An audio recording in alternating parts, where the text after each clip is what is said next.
नमस्कार दोस्तों, आज फिर से मैं आपका स्वागत करना चाहता हूँ एक नए सेशन में, जिसमें हम आपको बताने वाले हैं त्रिकोणमिति। मैं बिल्कुल नहीं कहूँगा कि मैं त्रिकोणमिति को एक वीडियो में या एक पूरे दिन में मैं ख़त्म कर दूँगा, क्योंकि त्रिकोणमिति को एक दिन में ख़त्म नहीं किया जा सकता। हालाँकि हम आपका इससे परिचय ज़रूर करा सकते हैं, और ऐसा परिचय नहीं, बहुत डीपली परिचय कराएँगे। जो बच्चा कहता है कि मुझे बिल्कुल मैथ नहीं आती या मुझे मैथ से बहुत डर लगता है, उसके लिए जो ये वीडियो है ना मेरी आ रही 15-20 मिनट की, वो इतनी यूज़फुल होगी कि उसे मैथ से प्यार हो जाएगा। इसमें मैं आपको पढ़ाऊँगा त्रिकोणमिति, जो पढ़ाऊँगा वो क्लास 10th और जो एसएससी के जितने भी एग्ज़ाम होते हैं, ग्रुप डी का एग्ज़ाम आने वाला है, एनटीपीसी जितने भी रेलवे के एग्ज़ाम होते हैं, उनमें सब में बहुत ज़्यादा यूज़फुल होगी, बहुत काम आएगी आप लोगों के। तो ये जो हमारी त्रिकोणमिति होती है, ये जो समकोण त्रिभुज होता है, राइट एंगल ट्रायंगल, इसके इर्द गिर्द है। पूरी जितनी भी त्रिकोणमिति है पूरी इसी के आसपास है, इसी पे बेस्ड है। अगर देखा जाए तो 70 to 90% जो त्रिकोणमिति है वो सारी किस पे, जो हमारा समकोण त्रिभुज है उस पे, जो राइट एंगल ट्रायंगल है उस पे बेस्ड है। अब आप लोग बोलोगे जी ये राइट एंगल ट्रायंगल या समकोण त्रिभुज ये कौन सी बला आ गई? तो ये बला नहीं है, इस पे मैंने एक वीडियो बनाई है, पिछली वीडियो इसी पे डाली थी, बहुत अच्छे से समझाया है। फिर भी मैं थोड़ा बहुत इसके बारे में अभी बताऊँगा। जो हमारा राइट एंगल ट्रायंगल होता है या समकोण त्रिभुज हिंदी में बोले तो उसकी जो एक कोण होता है वो होता है 90 डिग्री का। एक कोण कितना होता है? 90 डिग्री का। और जो 90 डिग्री कोण होता है उसके जो सामने की भुजा होती है, जस्ट सामने की, या ये बोलें कि जो सबसे बड़ी भुजा होती है वो कहलाती है कर्ण। कर्ण कहलाती है, हाइपोटेनियस बोल सकते हैं, कर्ण बोल सकते हैं, हाइपोटेनियस, ठीक है। उसके बाद जो थीटा होता है, एक इसमें ये वाली भुजा होती है थीटा। थीटा ये हो सकती है या ये भी हो सकती है, लेकिन शर्त ये होती है कि जो थीटा के जस्ट सामने वाली भुजा होती है, जो थीटा होता है उसके जस्ट सामने जो भुजा होती है वो होता है परपेंडिकुलर, या जिसे हिंदी में बोलते हैं लंब। हिंदी में बोलते हैं लंब, ठीक है। अब लास्ट एक और बची है, नीचे होती है। अब भाई नीचे क्या होता है? नीचे तो होता है आधार या बेस, तो इसे बोलते हैं आधार, इंग्लिश में बोलेंगे बेस, आधार, ओके। तो ये समझ में आ गया होगा कि समकोण त्रिभुज क्या होता है। हालांकि इस पे एक वीडियो पड़ी हुई है मेरी, इससे पिछली वीडियो उसी पे डाली, जिसमें मैंने पाइथागोरस प्रमेय और समकोण त्रिभुज के बारे में डीपली समझाया था। आप चाहो तो वो देख सकते हो।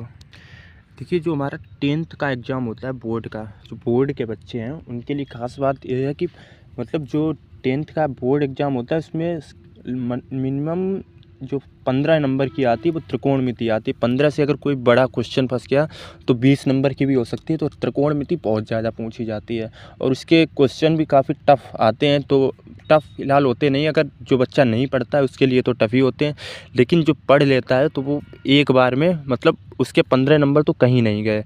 अगर ये वीडियो आप देख लेंगे पूरी तो परिचय तो आपका अच्छा से हो जाएगा, लेकिन इसके बाद मैं जो वीडियो डालूँगा जिसमें मैं क्वेश्चन सॉल्व करवाऊँगा, अगर वो वीडियो, ये 2-3 वीडियो जो भी मैं त्रिकोणमिति पे डालूँगा, अगर आप देख लोगे, ज़्यादा नहीं 20-20 मिनट की होंगी, 15 मिनट की होंगी, इससे ज़्यादा कोई नहीं होगी।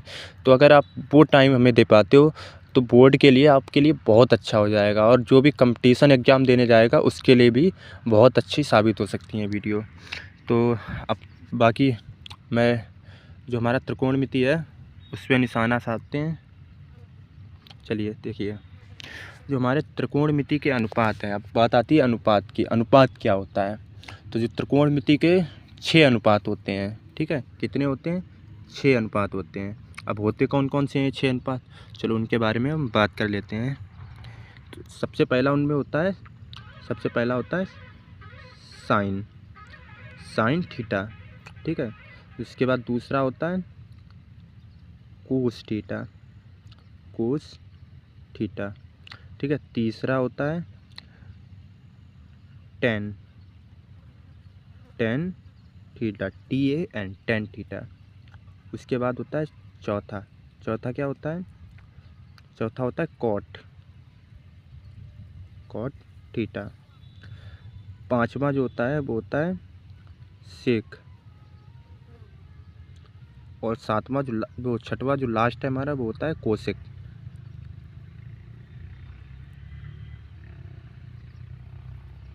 ठीक है। अब बात आती है कि ये थीटा क्या होता है। थीटा आप लिख रहे हो, इसके पीछे साइन कोस टेन तो तक तो ठीक है, बट ये थीटा क्या होता है?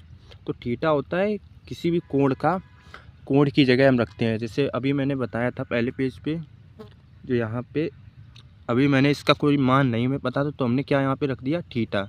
हमने यहाँ पे रख दिया थीटा, ये वाला बताया था, यहाँ पे चेक करो, यहाँ पे मैंने बताया था कि ये वाला कोण क्या है, थीटा है। और थीटा के सामने वाली भुजा होती है परपेंडिकुलर यानी कि लंब, ठीक है।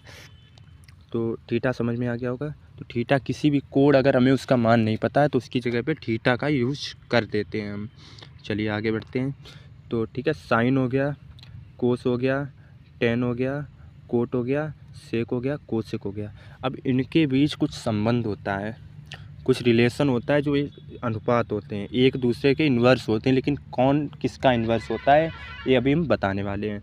तो जो साइन थीटा होता है, क्या होता है, साइन थीटा। चलिए अगले पेज पे बताते हैं। जो साइन थीटा होता है, साइन थीटा, उसका इन्वर्स होता है कोसेक थीटा। तो हम साइन थीटा के बराबर लिख सकते हैं कोसेक, 1/कोसेक, ठीक है। उसके बाद आता है हमारा cos theta. Cos theta, cos theta का इन्वर्स होता है सेक, तो इसे हम लिख सकते हैं कोस इक्वल टू 1/सेक, क्योंकि इन्वर्स होता है। इन्वर्स तो अगर मैं बोलूँ कि 2 का इन्वर्स क्या होगा, तो आप क्या बताओगे, 1/2 होगा ना। उसके बाद अगर मैं पूछूँ 3 का इन्वर्स क्या है, तो आप बताओगे 1/3। 4 का पूछो तो 1/4। तो उसी तरह ये कोस है, इसका इन्वर्स होगा 1/सेक। एक मिनट, इरेजर, हाँ इसे साफ कर देता हूँ। उसके बाद आता है 10, क्या, यहाँ से 10 बराबर क्या हो गया, 1/कोट, क्योंकि 10 का इन्वर्स क्या होता है, कोट होता है, ठीक है। अब बाकी 3 बचे हैं जो, तो वो तो यहीं से हो गया कि अगर इनका मान निकालना चाहें तो कॉस बराबर यहाँ पे रिप्लेस हो जाएगा, जो कोसेक होता है 1/साइन, और ये हो जाएगा 1/कोस, सेक बराबर कोट बराबर 1/10, ये रिप्लेस हो जाएगा यहाँ से। तो ये अगर आप स्क्रीनशॉट लेना चाहते हो तो ले सकते हैं, क्योंकि ये बहुत यूजफुल होने वाले हैं, ठीक है। तो इतना समझ में आ गया आप लोगों को? अगर समझ में आ गया हो तो कमेंट में यस लिख दो। 10 का यहाँ से एक और फार्मूला बन सकता है, वो बन सकता है साइन बटे कोस। साइन बटा कोस जो होता है वो भी 10 होता है। साइन को अगर हम कॉस से डिवाइड कर दें, साइन को अगर हम कॉस से डिवाइड कर दें तो बन जाएगा tan थीटा, ठीक है। इसके इक्वल टू हो गया। तो अब इसके बाद जो आती है वो आती है रेशियो टेबल। रेशियो टेबल मतलब अनुपातिक जो सारणी है इसकी, त्रिकोणमिति की, जो इनके डिग्री पे मान होते हैं, साइन के, कोस के, टेन के, या कोट से कोसेक कोई भी है, इनकी 0 डिग्री, 30 डिग्री, 45 डिग्री, 60 और 90 डिग्री पे जो मान होते हैं उनके बारे में हम आके आपको बताने वाले हैं, ठीक है। देखिए ये हो गई हमारी रेशियो टेबल। ये क्या लिखा है ऊपर, ट्रिग्नोमेट्रिक रेशियो टेबल, ठीक है। इसमें जो एंगल हैं, ये दिए गए हैं एंगल, इधर इस साइड दिए गए हैं एंगल, और इस साइड दिया गया है त्रिकोणमिति के जो अनुपात है हमारे 6। अब जो साइन थीटा है इसका 0 डिग्री पे मान होता है 0, 30 डिग्री पे होता है 1/2, 45 डिग्री पे होता है 1/√2, 60 डिग्री पे होता है √3/2, और 90 डिग्री पे होता है ये। जो भी है पढ़ लो आप। लेकिन आप इसे याद कैसे करोगे, आपके अंदर एक सवाल आ रहा होगा मन में, ये तो बहुत टफ है याद करना, तो इसे हम याद कैसे करें, इसके लिए कोई ट्रिक नहीं बनी है क्या? तो आप बनी है, सबके लिए ट्रिक होती है।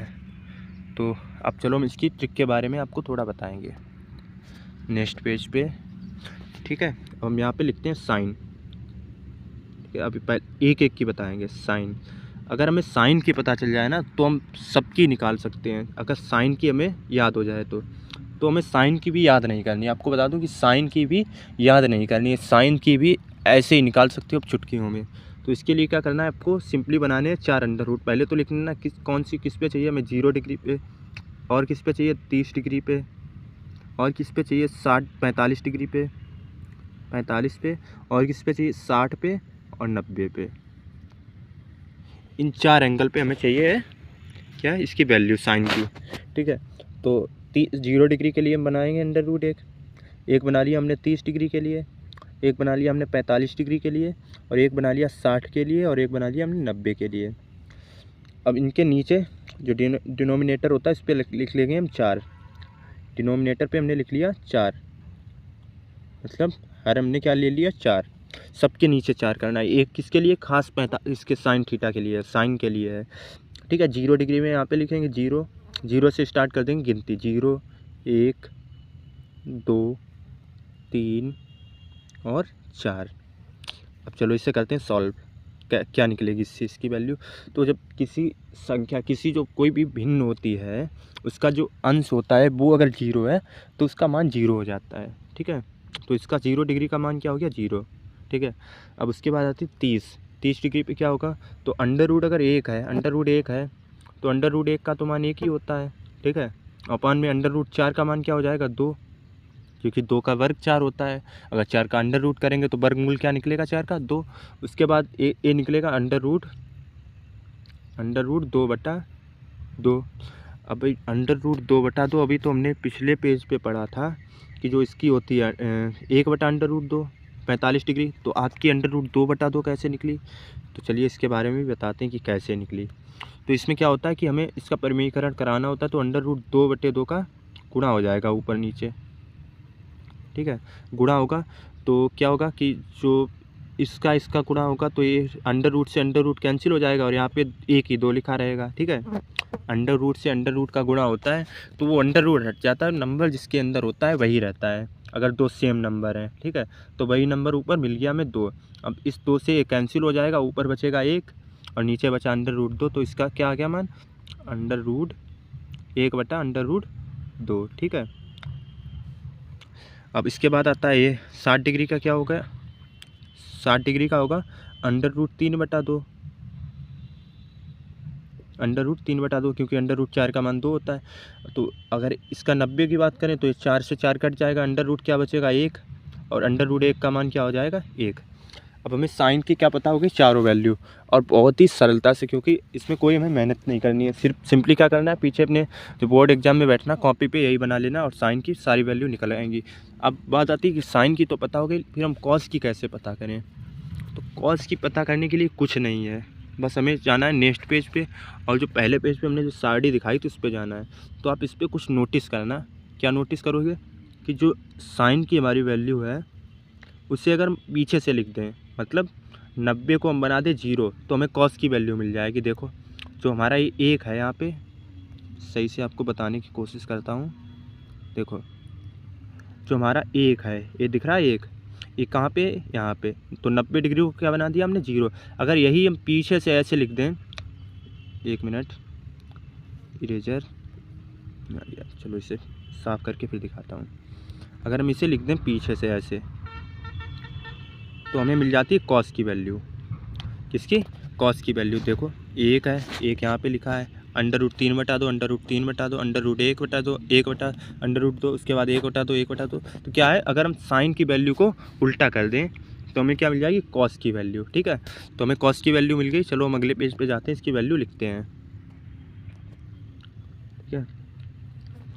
इससे पहले पिछले वाले पे हमने क्या पढ़ा था, साइन की वैल्यू, साइन की हमारी ये निकली थी, इसको हम लिखेंगे इन्वर्स में, मतलब उल्टी साइड से लिखेंगे तो हमें मिल जाएगी कॉस की वैल्यू। तो सबसे पहले क्या यहाँ से हम लिखेंगे कॉस के लिए, देखिए साड़ी में जाते हैं कि कॉस के लिए सबसे पहले 1, फिर उसके बाद अंडर रूट 3/2, उसके बाद 1/2, उसके बाद 1/2, उसके बाद 0, यहाँ पे 1/√2, ठीक है। तो चलिए लिखते हैं, तो यहाँ पे हो गया 1 कॉस के लिए, कॉस 0 डिग्री, ठीक है, 0 डिग्री, उसके बाद कितना है 30 डिग्री, उसके बाद 45 डिग्री, 60 डिग्री और 90 डिग्री, ठीक है। तो 0 डिग्री में क्या आ गया 1, और उसमें जो 30 degree under root 3/2, under root 3/2, उसके बाद 45 डिग्री में 1/√2, 60 डिग्री में 1/2 और 90 डिग्री में 0। ये आ गई हमारी कॉस की वैल्यू, कॉस की आ गई। चलो ये क्लियर होगा कि साइन की भी पता चल गई, मैं कॉस की उसकी साइन की उल्टी लिख दो तो कॉस की मिल जाती है। फिर बात आती है कि टेन के लिए क्या करें, टेन के लिए क्या करना है। तो टेन के लिए भी कुछ नहीं करना है। टेन को अभी हमने जो पिछले पेज पे जो हमने फॉर्मूला पढ़ाया था उसमें क्या पढ़ाया था कि टेन क्या होता है, टेन होता है साइन बटा कोस, होता है ना। तो अगर हम साइन की वैल्यू में कॉस की वैल्यू को अगर हम अपॉन में डिवाइड कर दें तो हमें कॉस की वैल्यू मिल जाएगी, ठीक है। अगर हम साइन की वैल्यू को, जो हमारी साइन की वैल्यू क्या है, 0 है, उसको हम डिवाइड कर दें किससे, कॉस की वैल्यू से।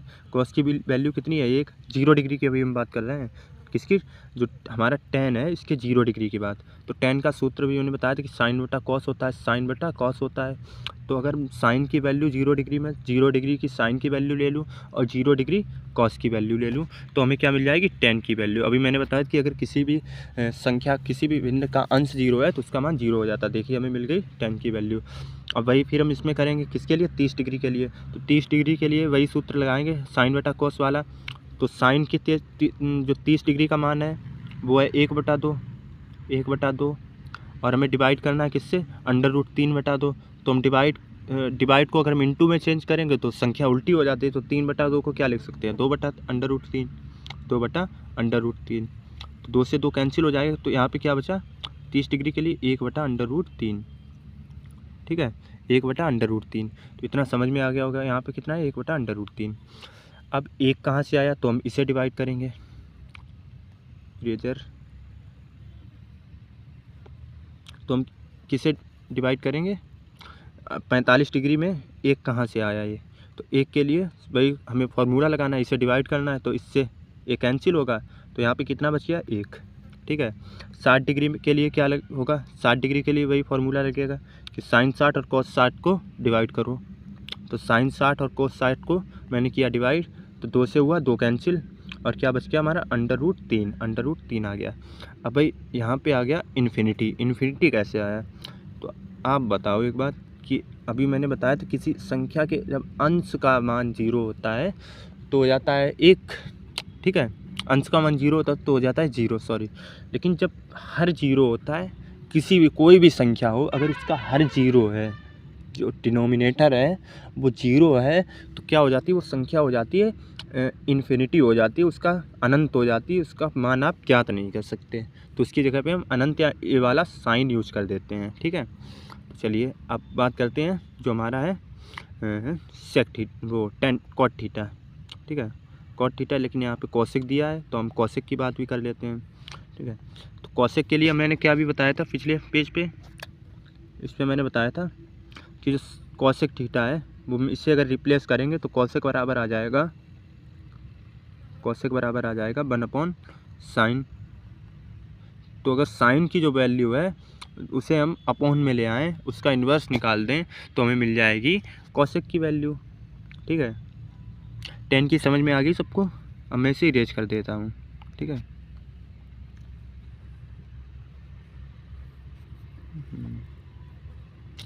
फिलहाल जो ये साइड है इसे नोट कर लेना आप, और जो मैंने बताई है मेथड उसी से याद मत करना, सिर्फ समझ लेना, क्योंकि याद करने का कोई यहाँ काम नहीं है, याद रट्टा नहीं मारना है, ठीक है, समझना है सिर्फ। तो हम क्या करें, 1/sin कर दें, 1/sin। अब 1/sin, साइन तो है 0, ठीक है, साइन कितना है, 0 है। चलो करो 1/sin, 1/sin। अभी हमें किसकी निकालनी है वैल्यू, कौशिक की। कौशिक में भी 0 डिग्री की निकाल लेना, तो 0 डिग्री के हमें साइन का मान लेना है। साइन के 0 डिग्री का मान क्या है, साइन का 0 डिग्री का मान है 0। तो 1/, अगर साइन की जगह पे हम 0 रखेंगे तो फिर ये वही आ गया कि इसका डिनोमिनेटर है 0, तो ये क्या हो जाएगा, ये हो जाएगा इन्फिनिटी, ठीक है। क्या हो गया, इन्फिनिटी हो गया। तो इसका मान नहीं याद किया जा सकता, ठीक है। उसके बाद बात आती है 30 डिग्री की। तो 30 डिग्री के लिए हम वही सूत्र लगाएंगे, ठीक है। तो 30 डिग्री में साइन की वैल्यू क्या है, 1/2। तो हमें अपॉन में 1/2 लिखना है, तो 1/2 लिखेंगे जब हम 1/2। तो हम भाग ना करके हमें क्या कर दें, अगर गुणा कर दें, भाग ना करके अगर हम गुणा कर दें तो इसका क्या हो जाएगा, 1 के नीचे हम 1 मानते हैं, हमेशा 1 होता है। तो अगर हम गुणा करें 1/2 का, तो 1/2 का जब हम गुणा करेंगे तो ये संख्या उल्टी हो जाएगी, 2/1 हो जाएगी। तो इसका मान क्या आ गया, 2, इसके गुणा होगा 2 हो जाएगा, तो इसका मान क्या आ गया हमारा 2, ठीक है। अब हमें लाना है 45 डिग्री का। तो 45 डिग्री के लिए क्या करेंगे, 45 डिग्री के लिए यही करना है कि वही करना है, 1/sin करना है। जब हम 1/sin करेंगे तो जो 45 डिग्री की मान कितना है, 1/√2, और इसके अपॉन में हमें लाना है 1। तो हम 1 ना ला के अपॉन में हम इसे उल्टा कर देंगे, इस वाली संख्या को उल्टा कर देंगे, तो ये इंटू हो जाएगा 1 में। तो 1 में इंटू करेंगे तो 2/1 हो जाएगा। ठीक है, तो इसका मान क्या आ जाएगा यहाँ से √2 मान आ गया। और वही सेम काम करना है हमें अगले वाले में। तो अगर हम इसी से पूरी अब खुद करना आप इसी से अगर हम पूरी यही सूत्र लगा के साइन 1/1 साइन का कॉसेक के लिए सूत्र लगा देंगे, और जो सेक के लिए लगा देंगे 1/कोस का, और कोट के लिए लगाएंगे साइन बटा कॉस बटा साइन लगा देंगे, या 1/tan लगा दें, वही आएगा। क्योंकि tan के अभी हमने 2 मान बताए थे ना, tan का एक बताया था साइन बटा कोस। तो अगर हम साइन बटा कॉस लगा दें, साइन बटा कॉस लगा दें, साइन बटा कॉस tan के लिए लगा दें, तो भी tan का हमें मान मिल जाएगा। तो कॉट होता है वो tan का इन्वर्स होता है। तो इसके लिए अगर हम यहाँ से सूत्र निकलेगा 1/tan कॉट के लिए 1/tan निकलेगा, यहाँ से निकलेगा, और यहाँ से क्या निकलेगा, इसका इन्वर्स होता है tan हालांकि, तो क्या निकलेगा, कोस बटा साइन, उल्टा निकलेगा ना, कोस बटा साइन। ठीक है, तो चलिए इतना तो आपको ये भी समझ में आ गई होगी। और ये साइन का हालांकि आप साइन का याद कर लीजिए, मतलब समझ लीजिएगा, जो मेथड मैंने बताई है उससे अगर आपको साइन की वैल्यू पता चल जाएगी तो आप सारी वैल्यू जल्दी फाइंड कर पाएंगे। ठीक है, एग्ज़ाम हॉल में आपको दिक्कत नहीं होगी। ठीक है, अब इसके बाद मैं अगली वीडियो जो लाऊँगा उसमें मैं पढ़ाऊँगा आपको इसके सारे जितने भी क्वेश्चन हैं, जो हमारी ट्रिग्नोमेट्री है उसके जितने भी क्वेश्चन जो इस पे बेस्ड हैं, जो रेशियो टेबल पे बेस्ड हैं, या फिर जिसमें अभी मैं आपको एक तो इसके बताए दे रहा हूँ कैसे आ सकते हैं क्वेश्चन, कैसे बनते हैं। तो हमारा ये है राइट एंगल ट्रायंगल। ठीक है, सॉरी गलत बन गया, ये हमारा क्या है, राइट एंगल ट्रायंगल। इसका है ये 90 डिग्री। ठीक है, एक और है 90 डिग्री, इसको मान लेते हैं हम ए, इसको मान लिया जाएगा बी, और इसको मान लेंगे सी।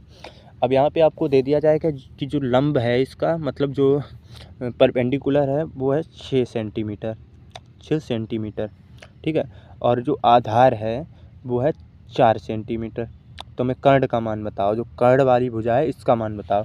तो इसके लिए हम लगाएंगे पाइथागोरस प्रमेय, जो मैंने पिछली वीडियो में पढ़ाई है। आप अगर ना देखी हो तो आप देख सकते हैं। तो पाइथागोरस प्रमेय क्या होती है,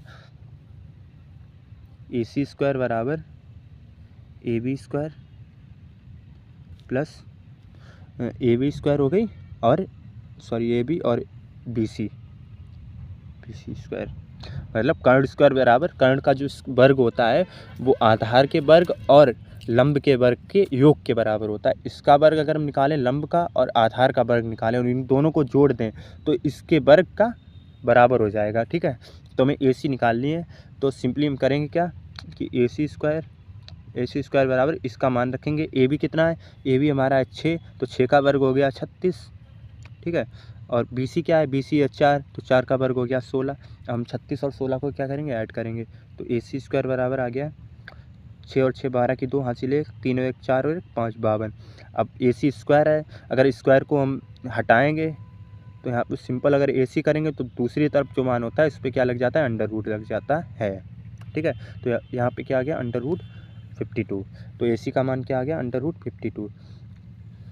ठीक है, अगर आपको वीडियो अच्छी लगी हो, अगर ज्ञानप्रद हो आप लोगों के लिए, तो लाइक करिएगा, सब्सक्राइब करिएगा, और आप लोगों का अगर साथ मिलेगा तो और अच्छी वीडियो आती रहेंगी, अच्छी ट्रिक्स मिलती रहेंगी। शॉर्ट में हम डालते हैं, जो कंपटीशन एग्ज़ाम देते हैं बच्चे उन लोगों के लिए बहुत ही अच्छी जो ट्रिक्स हैं, जिनसे कम ही सेकेंड में, विदिन 5 सेकेंड में बड़े से बड़े क्वेश्चंस हो जाते हैं। तो आप जाकर चेक करिएगा, वो लाइक करिएगा, शेयर करिएगा अपने दोस्तों के साथ, और उनका भी भला करिएगा और मेरा भी भला करिएगा। धन्यवाद।